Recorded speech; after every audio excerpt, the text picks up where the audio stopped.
Il est toujours difficile de commenter des textes comme l'Évangile d'aujourd'hui, où Jésus à la fois refuse de nous indiquer des moments précis pour son retour, ou en l'occurrence pour l'annonce de la ruine de Jérusalem,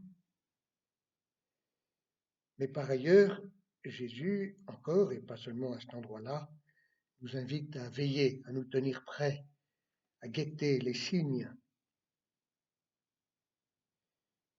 Alors nous sommes toujours pris entre deux attitudes, l'une qui est de dire, eh bien, de toute façon, ça arrivera. Alors, continuons de vivre comme au temps de Noé, en faisant nos affaires. L'autre attitude étant une fièvre qu'on qualifie génériquement de millénariste, où nous guettons chaque signe en disant ça y est, ça concorde. Et de fait, ici, dans l'Évangile, il est question d'épidémies, de famines, de phénomènes effrayants. Et puis oui, ça y est, c'est aujourd'hui, c'est ces jours-ci. Mais les martyrs du Vietnam que nous fêtons aujourd'hui même auraient pu dire cela lorsqu'ils ont subi la persécution, et peut-être même se le sont-ils dit. À chaque époque, face à toutes sortes de souffrances, nous sommes confrontés précisément à ce vers quoi Jésus veut nous diriger, cette attente de son retour, que nous célébrons à chaque Eucharistie.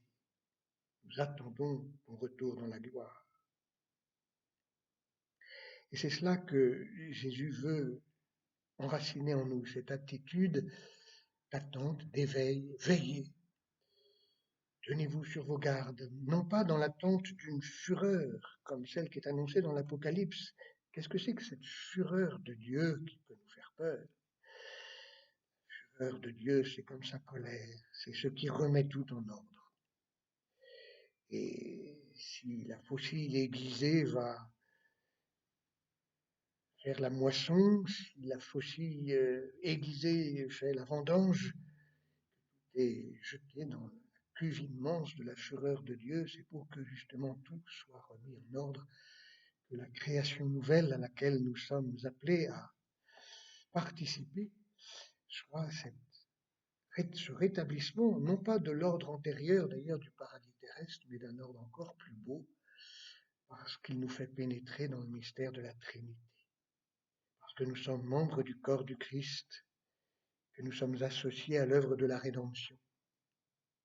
Oui, alors suivons ce conseil, non seulement ce conseil, mais cet ordre de Jésus, veillez, ne nous agitons pas auprès de ceux qui disent c'est moi, le moment est tout proche, ne marchons pas derrière eux, mais dans la paix et en même temps la détermination, soyons de ceux qui attendent avec joie le Maître quand il viendra pour les noces de l'agneau.